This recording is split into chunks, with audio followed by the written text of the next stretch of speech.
আন্তর্জাতিক বাজারে এক ব্যারেল জ্বালানি তেলের দাম উঠেছে $116। এ ব্যাপারে বিস্তারিত জানাতে আমাদের সঙ্গে নিউজ রুম থেকে যুক্ত হচ্ছেন মাইশিকা রহমান। আমরা সরাসরি তার সঙ্গে কথা বলবো।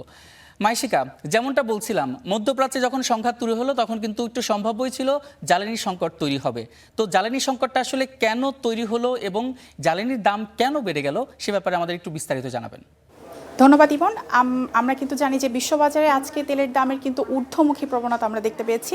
এটি কিন্তু আজকেই না, গত এক সপ্তাহ যাবৎ হচ্ছে কিন্তু দাম ক্রমনত বাড়ছে। এরকম আমরা 1 মার্চ থেকে শুরু করে যদি মার্চ মাসের শুরুতে বলতে যাই, তখন কিন্তু জ্বালানি তেলের দাম ছিল $80 নিচে। এখন সেটি কিন্তু $118 ছিল এবং সেটি একটু কমে এখন $116 অবস্থান করছে। যদি আমরা আরেকটু দেখতে চাই যে কেন জ্বালানি তেলের দাম বৃদ্ধি হচ্ছে, সেই ক্ষেত্রে যদি আমরা আরও স্পেসিফিকলি যেতে চাই যে গত 4 বছরে কিন্তু জ্বালানি তেলের দামের তেমন তুলনামূলক স্থিতিশীল পর্যায়ে ছিল।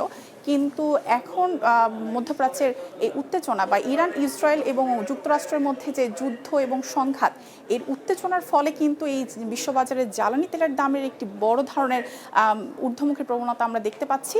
এবং এর সাথে যদি আমরা আরেকটু যোগ করতে চাই, 1970 সালের পর থেকে কিন্তু এখন জ্বালানি তেলের দাম সর্বোচ্চ পর্যায়ে আছে। আরেকটু যদি স্পেসিফিকলি আমরা বলি, ফেব্রুয়ারি লাস্ট থেকে শুরু করে মার্চের শুরুর দিকে জ্বালানিতে $80, আর আজকে 9 তারিখের মধ্যে $118। প্রায় যদি শতাংশ হিসাব করতে চাই, 30% উপরেও কিন্তু বিশ্ববাজারে জ্বালানি তেলের দাম বৃদ্ধি পেয়েছে। এর বড় কারণ হচ্ছে হরমুজ প্রণালী। এই হরমুজ প্রণালী কিছুটা না, প্রায় অনেকটাই হচ্ছে গিয়ে ইরানের নিয়ন্ত্রণে থাকা একটি জাহাজীয় রুট, এবং এই রুট দিয়ে বিশ্বের যে জ্বালানি তেলের সরবরাহর প্রায় 80% উপরে হচ্ছে এই রুট দিয়েই হচ্ছে জ্বালানি তেল সরবরাহ করা হয়ে থাকে।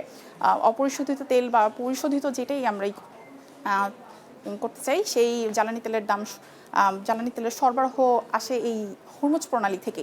এই হরমুজ প্রণালী যুদ্ধের কারণে কিন্তু প্রায় এখন বন্ধ হয়ে আছে, যেখান থেকে কিনা প্রায় 80% বিশ্ববাজারে যোগান থাকার কথা বা সেই রুট দিয়েই আসে, সেখানে আজ হরমুজ প্রণালী বন্ধর পথে, প্রায় বন্ধই বলতে চাই। সেই বন্ধের কারণে কিন্তু বিশ্ববাজারে একটি সংকট তৈরি হয়েছে, যেহেতু 80% তেল সরবরাহ হচ্ছে না এই যুদ্ধের কারণে। সেই প্রভাব কিন্তু আমাদের এশিয়ার বাজারেও এখন না পড়লেও ভবিষ্যতে পড়ার একটি সম্ভাবনা রয়েছে।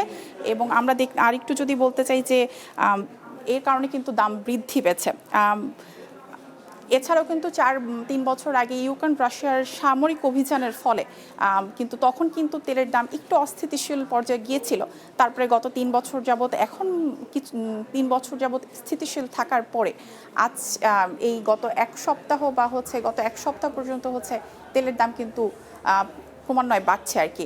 আর ভবিষ্যতে আমরা যদি, বিশ্লেষকরা বলছে যে আসলে যদি এরকম যুদ্ধ অবস্থা মাইশিকা, আপনাকে অসংখ্য ধন্যবাদ। পরবর্তীতে আপনার সঙ্গে আবারও যুক্ত হব, বিস্তারিত আমরা জানতে চাইব।